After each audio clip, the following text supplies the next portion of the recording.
Fire! Fire!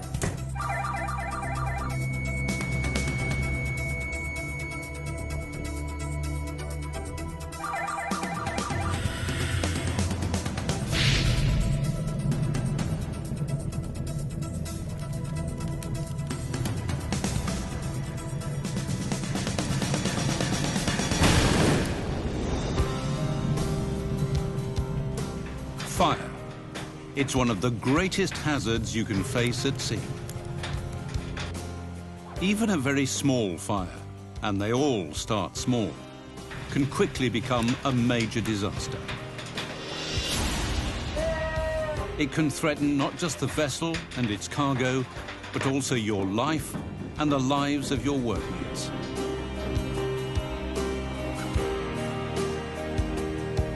What's more, even if a fire doesn't kill you, it can change your life, your appearance, or your ability to provide for yourself and the people who depend on you.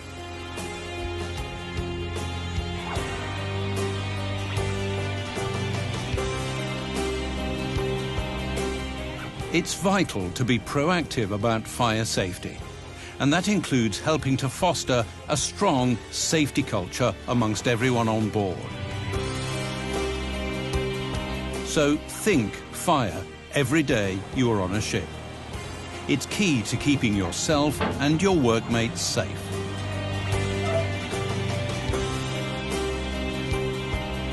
In this program, we look at the basics of firefighting, what action to take when an incident occurs, fire extinguishers, and general firefighting techniques.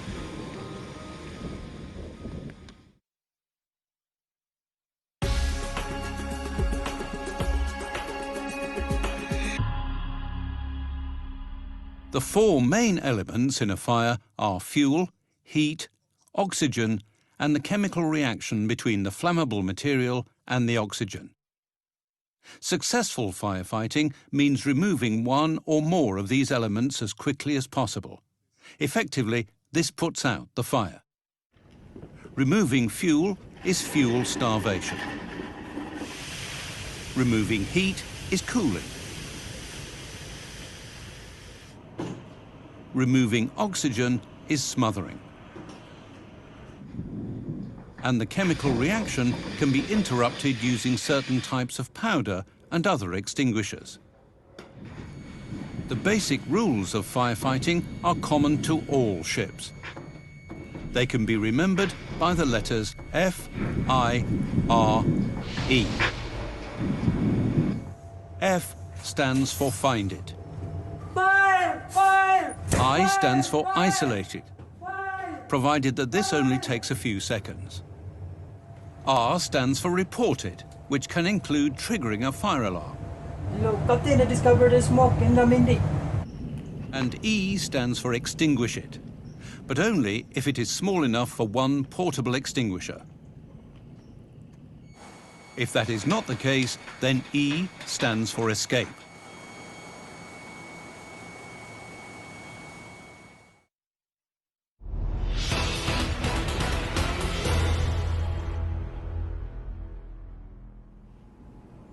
Portable fire extinguishing equipment comes in different types. You must use the right equipment in the right situation. Not doing so could cost you your life. To help you, there is usually a sign on the wall, as well as a label on the extinguisher to say what type it is. The right type of extinguisher should be in the right place for the type of fire which is most likely to occur in a particular area. But always check that the extinguisher is appropriate to the fire. Later in this section of the program, we'll cover how to use firefighting equipment properly. But firstly, let's look at the different types you may encounter on board ship. Water extinguishers are suitable for dealing with fires involving carbonaceous material. As we noted in the first program of this series, carbonaceous material is any solid, non-metallic material which will burn if ignited and leaves a residue of ash when it does. There are many examples of this on board most ships. The list includes wood, paper, rubber, some plastics, most bedding, and cloth like curtains, sheets, rags, and so on. Water rapidly cools the burning material and hinders the spread of combustion. There are two basic types of foam extinguisher: stored pressure and the gas cartridge type.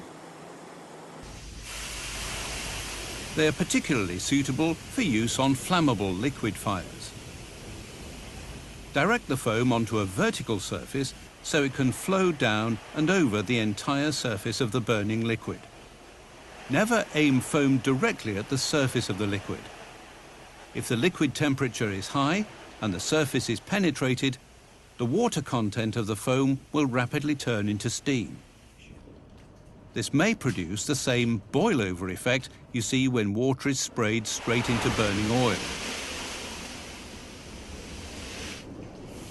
AFFF, aqueous film-forming foam, has considerable penetrating power and is particularly effective on flammable liquid fires.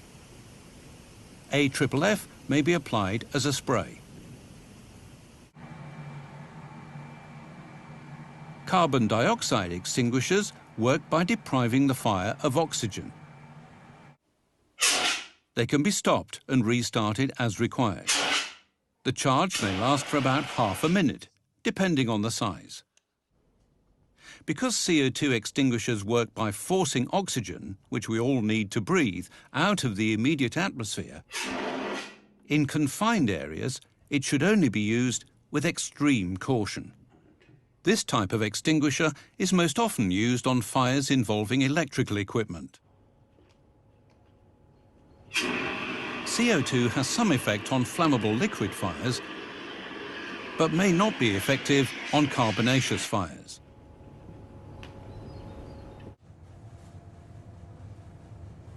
Dry powder extinguishers act as a flame inhibitor. They suppress a fire by chemically interfering with the process of combustion. Dry powder extinguishers are usually used on liquid or gaseous fires. They may also be used for other types of fires, depending on the powder type. Fire blankets are very useful in situations where a fire needs to be smothered, particularly if it's in a container like a pan or waste bin. If there is a heat source, turn it off first, if it is safe to do so, before applying the blanket. Cover the container with the blanket, using the top edge rolled back to protect your hands as you do so. Leave the container to cool with the blanket still on it. With pan fires particularly, it may be several hours before it's safe to remove the blanket. A full list of fire extinguishing equipment and details of the kinds of fires on which each type can be used appears in the workbook which accompanies this video. As part of your familiarization and training when you join a ship, you should have learnt about the ship's fire alarms and signals, where the extinguishers in any area are located, and what type they are.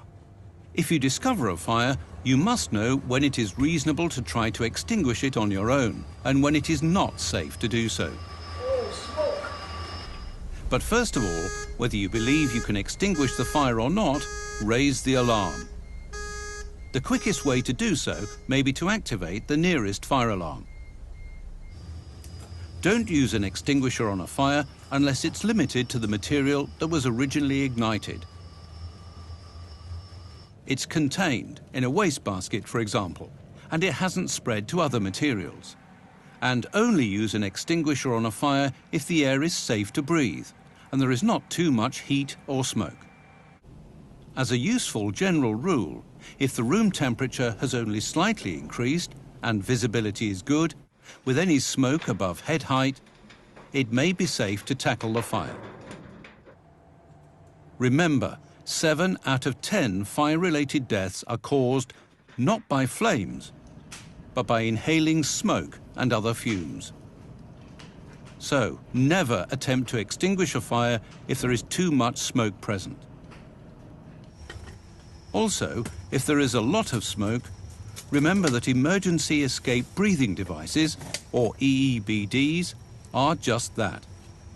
They should only be used to allow the wearer to escape from an area affected by fire or smoke. Never use an EEBD while attempting to rescue someone else from fire or smoke, or trying to extinguish a fire. You could be putting your own life and the lives of others at serious risk. As a general rule, if you believe it would be dangerous to tackle the fire without additional personal protective equipment, do not attempt to do so. If you do use an extinguisher, make sure it's the right kind and follow the maker's written instructions and your firefighting training. Follow the PASS principle. P stands for pull the pin. A stands for aim. For a water-based extinguisher, that will normally be low, at the base of the fire. But check the manufacturer's instructions. In other situations, for instance using a foam extinguisher to put out a flammable liquid fire, the instructions will be different. The first S stands for squeeze the handle, and the second S stands for sweep the nozzle from side to side. Stand away from the fire and move gradually nearer to it as the fire is extinguished. Make sure that you keep an exit at your back in case you need to withdraw safely. Never get into a situation where fire can come between you and your way out. You can find more information about this and other topics covered in this program in the workbook. Inspect fire extinguishers at recommended intervals and follow planned maintenance schedules. Some extinguishers may also need to be inverted at specified intervals to stop the contents becoming compacted. Update the appropriate records after inspection. Some extinguishers can be easily and safely recharged. Always recharge such extinguishers as soon as possible after they have been used. In the gas cartridge type, replace the carbon dioxide cartridge, but make sure any remaining CO2 charge has been completely released before dismantling it. When replacing both the cartridge and the head unit of the extinguisher, make sure that these are correctly threaded and properly tightened. If you don't, the extinguisher could fail, explosively. Later in the program, we'll look at more safety techniques for firefighting. But next, we're going to look at fighting fires with hoses.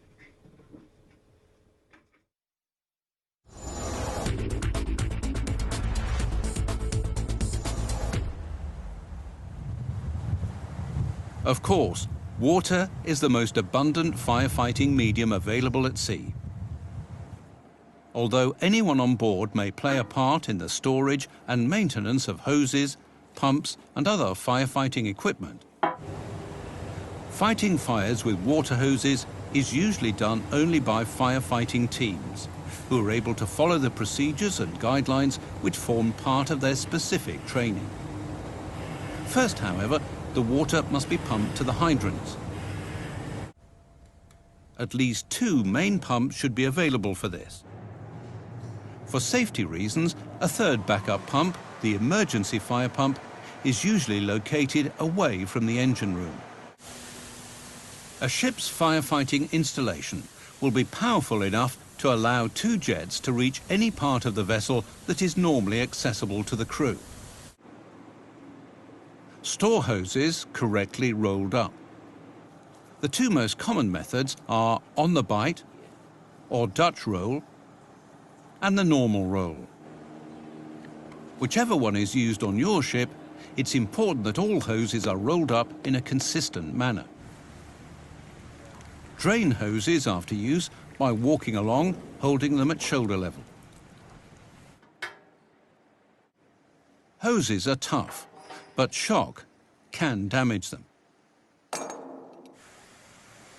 Turn hydrants on and off gently to avoid sudden surges of pressure. The variable jet spray nozzle is the type most commonly used on ships. Before turning on the nozzle, point it down and away from the fire.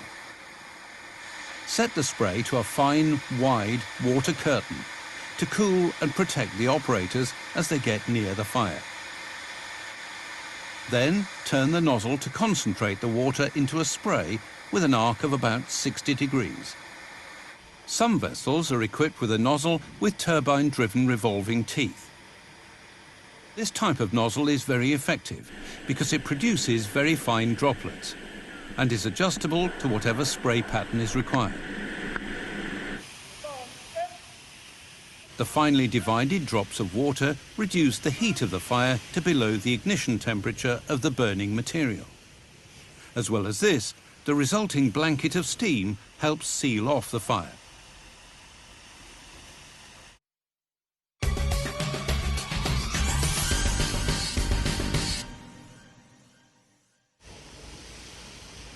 If possible, attack the blaze from the windward side, or from wherever there is the least smoke.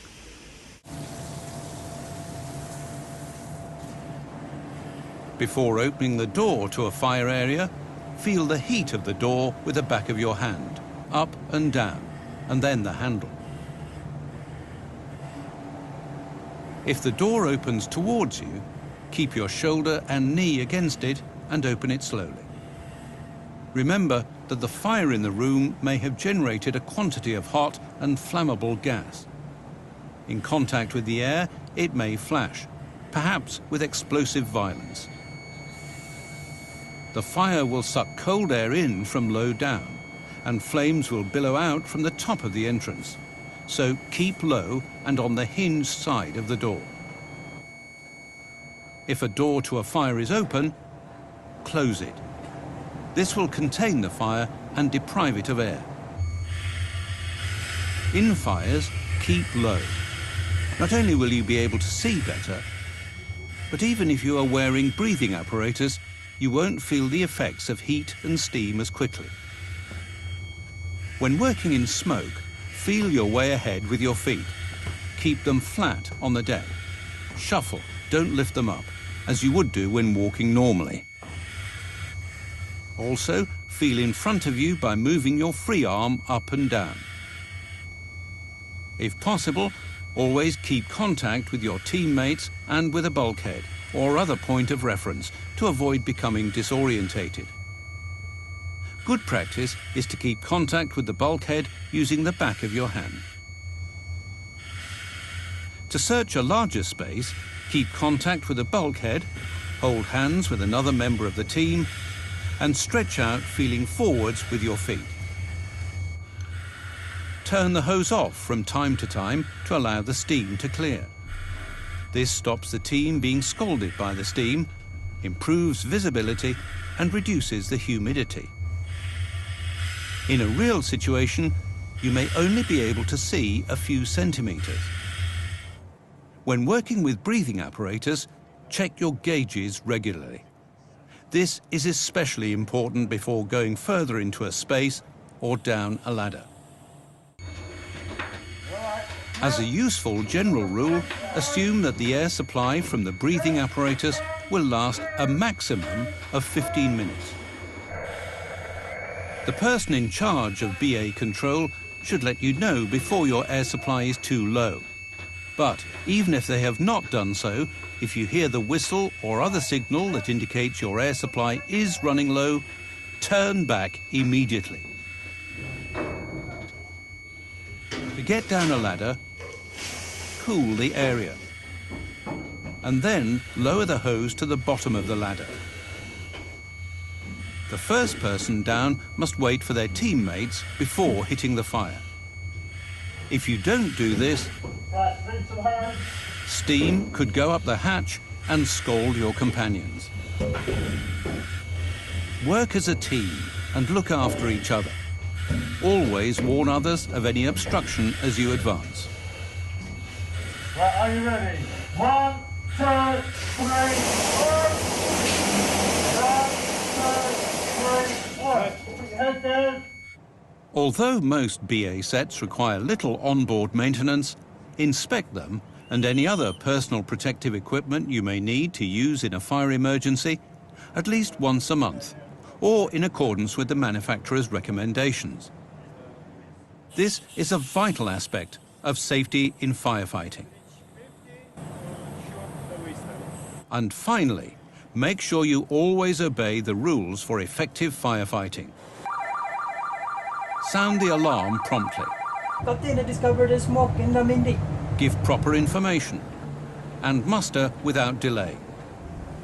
Know the equipment, where it is kept and how to use it. Take fire drills seriously. They may save your life. Remember, nearly all shipboard fires can be extinguished if they are reported and tackled correctly in their early stages.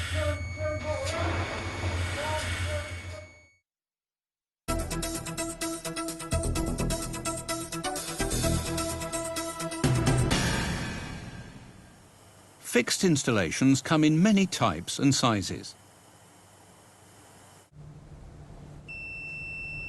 High fog systems are designed for use in crew and passenger accommodation and in enclosed spaces. They propel microscopic-sized water droplets into the fire area, which then absorb energy by cooling air and fire gases. Water spray and drencher systems are often fitted on passenger cruise ships and ferries to extinguish accommodation and vehicle deck fires respectively. Fixed CO2 systems are stored in large cylinders, which must be regularly checked for content. CO2 is used for fighting fires in engine rooms, cargo holds and other enclosed spaces. With foam fixed installations, pipes carry the foam from storage tanks to strategic points around the engine room, or direct to mobile applicators on the deck or in cargo areas. High expansion foam is sometimes used in engine rooms and other large enclosed spaces. Entering an area once it has been deployed could cause disorientation, which can be very dangerous. Dry powder fixed installations are widely used in LPG and LNG ships, as they are especially suitable for fires involving liquefied flammable gases. In the event of a serious fire in an engine room, pump room or cargo hold, where the safety of the vessel is threatened, Okay, Chief, be sure that everybody is out from the engine room and... the master will have to make a judgment about the right time to use a fixed installation, especially one, like a CO2 installation, for example, which is considered to be a last chance means of extinguishing a fire. Chief, Captain, start deploy the CO2. Yeah, okay. Using such an installation means the affected area has to be evacuated prior to its use, and will remain unsafe to enter until the fire has been fully extinguished and re-ignition is no longer likely. So, if an installation of this type is to be used, first evacuate the area. Then close all doors, stop all ventilation and extraction fans, and close all funnel flaps. And take a roll call to make sure everyone on board is accounted for. Once all this has been done, the CO2 or other agent can be introduced into the area. If possible, boundary cool the area to ensure all the heat is dissipated before attempting to ventilate the space. If you don't do this, the fire may spread or reignite. You can find more information about the topics we've covered in the workbook. Next, let's briefly look back at some key points from this programme.